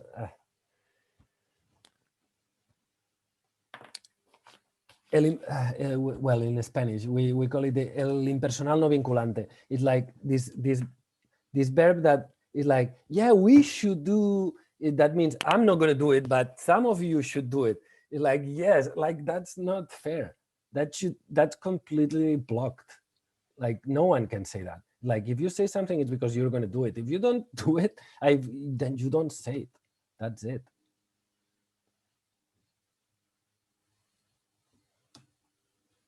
And one of the things that I'm sure that you have heard, no, like good enough for now, safe enough to try. Have you heard that one? That's something like that. It's really key to keep in mind. One of these mantras that you usually said also, like for the how to go through these power kind of things. And the other one that it's really good, maybe you also heard that one, is like, it's ¿cómo se llama? The one I have it here it's it's both and more.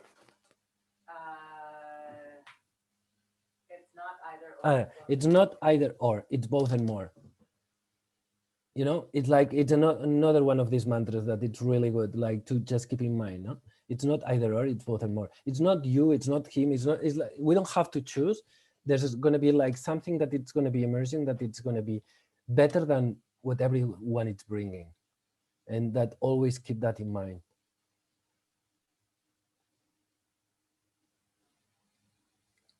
Sorry, Oscar, could you repeat the mantra, please? Sorry. The second one, it's not, it's I forgot again. It's not either or, it's both and more. Okay, it's time. You guys have a little bit of a proposal for an exercise. It's choose a challenge, try to use some of the models that we covered to design a solution for that challenge. And if ideally you have some kind of a meeting, try to deal with the meeting from a co-creative place where you propose a model and you accompany the group to go through the model. It's like try to make a decision going through one model, as we did today with the iceberg. Like we followed the iceberg and we boom, boom, boom, we kept moving towards something in a clear framework. Then if you have that possibility, then we invite you to try it. Choose wherever model, bring it to the assembly and propose. Let's take this topic through the whole model and let's see what comes out. And maybe it's a new perspective that you didn't thought about. Nice. Sounds like a plan. Cool. Awesome. Then is there questions, clarifications, comments, whatever? I have one question, but actually more than a question, it's a like personal inner doubt. It's referred to the same things that I had that I said before about the regional permaculture web on net, and somehow I would like to redesign this kind of structure that we had, like fulfilling with there's the lack of details.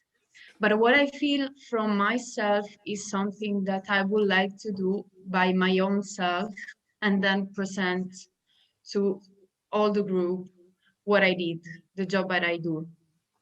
More than, for example, facilitate group process.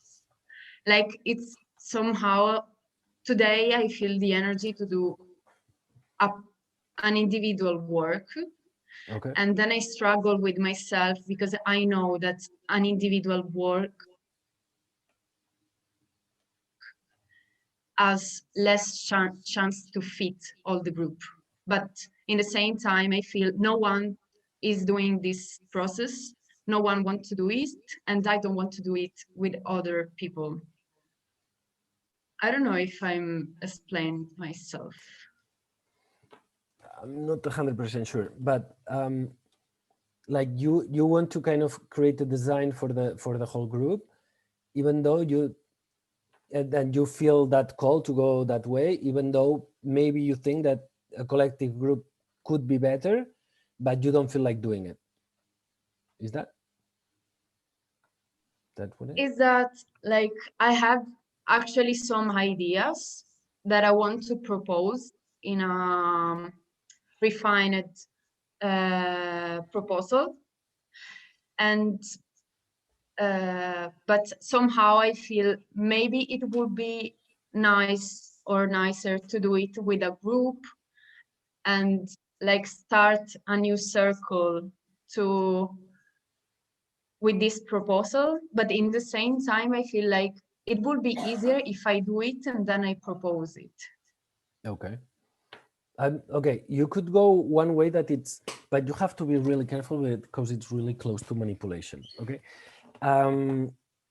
It's that you create the design thinking process and the outcome, whatever outcome you want, and then you put it down. You make sure that you know exactly the methodology, more or less the different steps that you went through to get to that specific outcome, and you make the whole group through those steps. But you have to be open that the last outcome can be different from yours, because if not, then it's when it's manipulation, because what you're doing is like, manipulating the whole group to decide what you want them to decide. But if you do that, and the outcome probably is going to be similar or close or inclusive with what you have, or maybe even better with like including everything that you brought, but even more things that you didn't thought about. you know, and then you can have both. You do your personal process and then you Yeah, some option. yeah. Just to make peace with the fact that the ending product won't be the one that I did. Yes, and the manipulation thing, it's also important. It's like we say this also a lot of times when it in terms of governance, like we all manipulate all the time. Like then, therefore, if you say towards what, then you're the less manipulative person. You know what I mean? If I go in front of a group and I say like, okay, I'm going to facilitate this session to go towards community resilience, that I'm already expressing you. I'm going to try to manipulate you all the time to go towards community resilience, but I'm transparent about it. And I'm like I work on community resilience, I do community resilience, right? And you all know it. You can filter whatever you want. You know, like I'm transparent.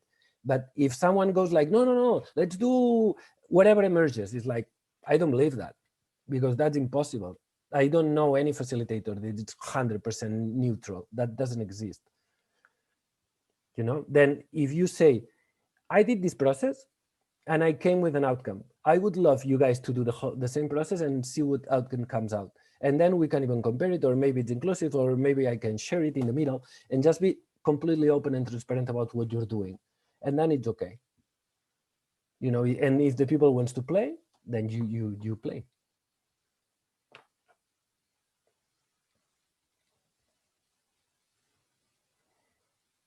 Something else?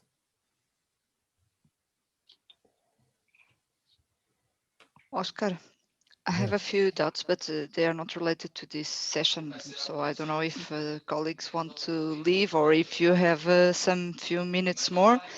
I would like to ask you for a quick summary, I would say, in identity naming, because we went through identity naming with Caesar, but or Cesar, I don't know. But then I think we've got a little bit lost in the power dynamics, and I wasn't able to understand the relation between that and the identity naming. And in the last session, we did, I think, a great job deconstructing the campaigns with this iceberg tool also. And the homework was to had a few tasks, and one of them was to create a hashtag. I don't know if the hashtag was supposed to be similar to this identity name.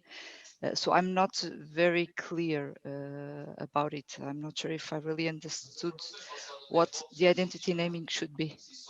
Okay. Okay, the identity naming, it's the whole part of Cesar was kind of doing the last session of co-sensing and the first of the identity naming. It's the more the whole sensing thing, right? It's like we're talking about place. We're talking about knowing what emerges from place. We're talking about what is place, what's landscape. Like there's so many things here that are not rational at all, that and that falls in, if we look at the traditional level, would fall into shamanism, right? It's like it's try to understand from a very like pattern kind of way what's the sense of this place in this community. Then it's very difficult to use like a normal tools of mental tools or abstract tools or things like that, and you have to go into more kind of process work or things like what Cesar does, right? That is like you have to start trying to feel what's going on in this place, or what's going on in this group, or what's going on in this community with other things, not only the verbal one. And you have to deep dive a little bit into more subtle energies. There's like sometimes like how the people is talking, or positioning themselves, or an overview of the systemic position of how the people is staying in front of each other when they're in a group or in an assembly or whatever, right? Like, and then even like diving a little bit deeper with things that Cesar explained to you, in the dream, how they call it, I don't remember, but they call like the dreaming reality and the consensus reality, like deep diving in the kind of the reality that it's more subconscious in our culture. The same way that we have our subconscious, our culture have their subconscious, and we can deep dive on it. And there is where we can get a lot of the information on what's going on. And that it's not an easy process, and we need to learn how to harvest that information. Then normally it's like, I've seen Cesar work, and he can unblock something that other people could try to unblock for months in one session, just because he goes deep into what's going on down there and fishes that thing out. And when it's out, then we can work on that and we can do whatever. But to fish that thing, it's sometimes very difficult. That etheric kind of thing that is going on. Sometimes when you like when an organization, you have a purpose, and can be things related to the purpose. It's easier. In a town, like you can have many purposes, and the only real purpose of the town, it's the one related to place. But then you have place, you have a first community, no, the first peoples of the place. Then you have the people that came after, the relationships between all of this. And if you don't go there and try to be like, what's going on with all these relationships, it's very difficult to unblock certain habits that maybe had been there for decades. Yeah, I don't know if I was helpful.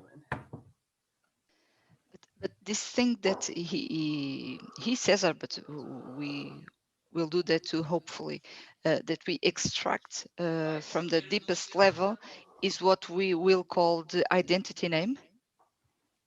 What you extracted from there, it's there's the co-sensing and how to co-sense with the whole group. And then the whole process of identity naming, it's a start with pointing out the purpose and calling it something, or the strategies or the energies of the place, give it a name to that. Give names to subtle things that happen here, like those names that, like, no, in the old days, no, that one town had a certain way of saying one word, and the town beside it had another way of saying that word. Like maybe there's something special about that, because that word maybe is special for that community, and that's why they say it in a different way, because it's singular, it's very identitarian, right? Then in the identity naming, what you do is to name things, to give shape. What you just sensed that it was just a feeling, something that you felt. Now you're starting to give it a little bit more consolidated by naming it. Then in co-design, you're making it real, and in the becoming, you're living it. You're already bringing it to life. Thank you, Oscar. Oh, what a great summary. Thank you so much. You're welcome. Can I say one more thing? Because this is very connected to what you said here with the doubt that I have been having. I know we are out of time, but I hope it's okay. This about mission and purpose, I still don't really catch it, because we are so used to thinking in visions, no? We would like this kind of future, and we work for that kind of future, no? And now you talk about purpose, and I think it's very interesting with that. I don't really get it, but maybe it is related to what you're saying, that it's something more subtle, more connected with another part of the brain than just the rational. Yeah, the thing about the vision, it's like, I think comes from a different paradigm than the one that it's emerging right now, and it's the one that I like to say in a kind of provocative way, that I am one of those people that think that ideologies should all die in 1999, and we should not let any ideology come to this millennium. And visions are from the same paradigm as ideologies.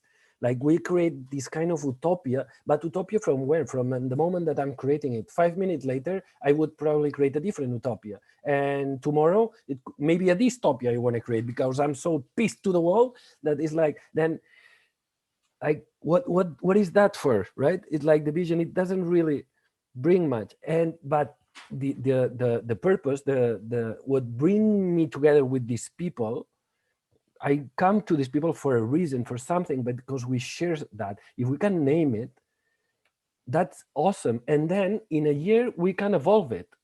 We can be like, well, that thing that we share now, it's different because it's more mature. Let's change it a bit to make it more representative of what's growing, right? And then that purpose keeps evolving. Like the typical vision would be something that they used to say, like a vision is something like the organization has forever, and if the vision dies, the organization dies. Well, the purpose, it's something different. It moves as the organization, it keeps evolving. Then if you have a new person coming in to the organization, the purpose should change a little bit to fit that person a little bit. It's like not if you cannot be like, I don't like anything of that purpose, like then go to another organization, but a little bit, yes, like has to fit. I don't know. Well, I haven't understood it yet. I might have to digest it for some days. Okay, and in our case, what we put as a purpose in resilience, Yes, thank you. we have do you know that story of the wolves, the two wolves, the white wolf and the black wolf? No, that there's two wolves. It's a Native American story. That there's two, huh? Cheyenne. It's there's two wolves and I don't remember exactly how it goes. There's a little boy in a fire place with an elder, and the good boy is like, yes, I feel, I have these feelings inside me. I don't know what to do with them.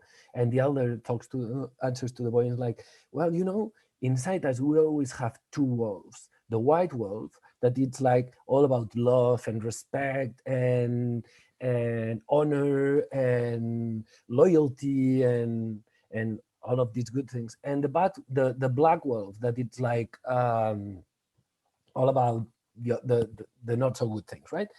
It's like, and they fight over all our life. They fight to see which one wins. And the kid asks the elder, is like, but how do I do it? Which one can win? And the elder answers, the one that you feed the most. Then if you're all day mad, then the black one will win. If you're expressing love, the white one will win. Then that's our purpose. It's like to understand that there's no fixed reality. For us, was important to be like, if we express anger, we're going to feed the anger side of the planet and not the loving side of the planet. If we express judgment, we're going to be feeding that. Then, but if we express trust, empathy, compression, then that's the part that we're going to be feeding in. And that's our purpose. And because we feel that thing that emerges when you understand that, it's what brings us together. That we don't want to position ourselves in a fixed place. We want to keep moving all the time, and we don't want to share and we understand that there's many realities, and we wanted to navigate them.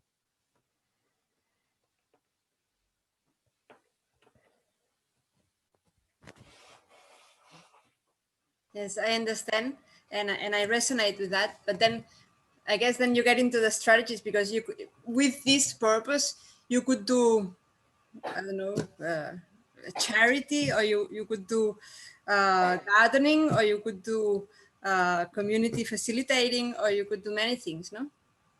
Yeah, and you can be much more practical than us in your purpose. But in our case, we, for example, said we want to bring transformation into La Garrocha, our place. That is more concrete. Yes, and we call it atiant la regeneració de la Terra, leveraging Earth regeneration, the regeneration of Earth.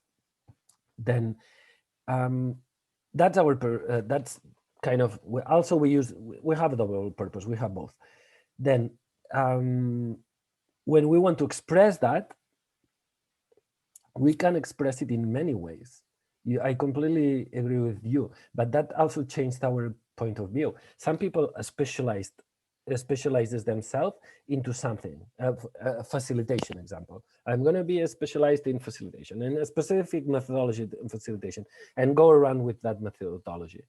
Or instead, I could be specialized in a place and keep moving methodologies. Instead of moving from place to place, I'm going to move methodologies.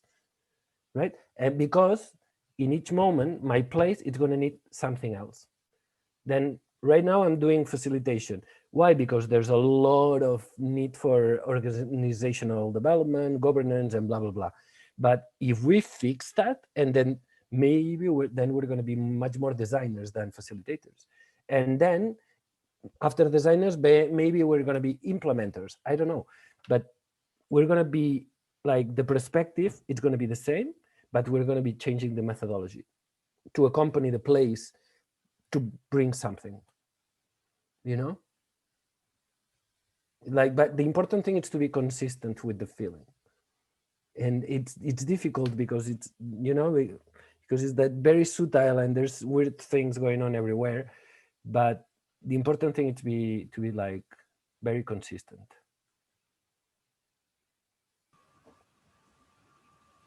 Yeah, it's this balance between being abstract and being concrete also, no? Yes, I think at the beginning it's important to be very etherical, and at the end it's extremely practical. But not to be afraid of both extremes, and to connect them in as consistent as possible, and then review. Is that exactly what it is? Can we maybe change this because it's more approximate, or that has changed? Before it was this way, but now it's different. And from practical to theoretical, there's things that change. But then it's when you really feel like the sense of belonging, you know, but not only into your organization, but even in the whole region, in the whole community.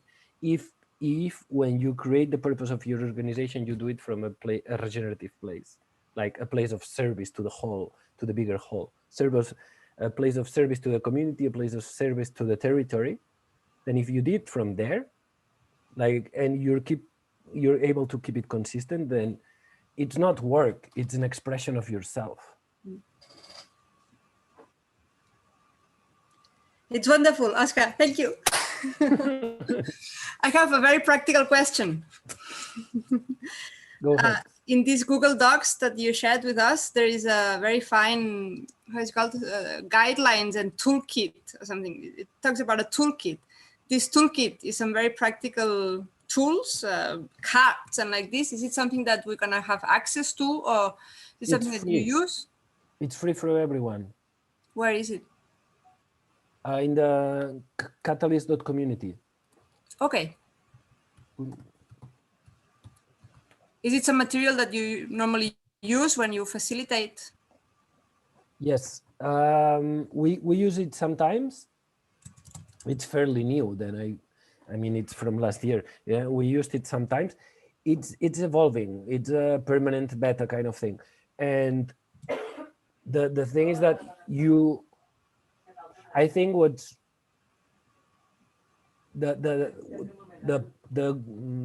good part of the toolkit, or no, it's not the good part of the toolkit. The whole toolkit is good, but the structural part of the toolkit, it's the board, the meta cards, but the action cards,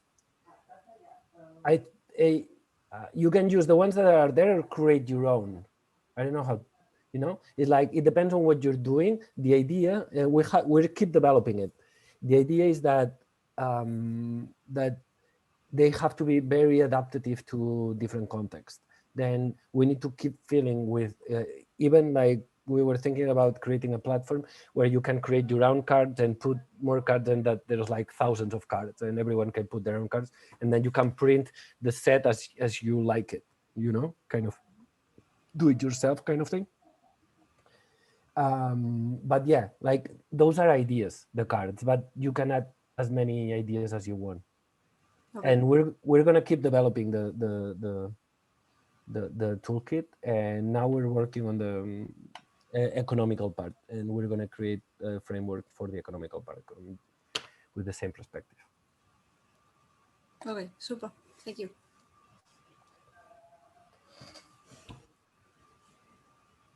Any more questions?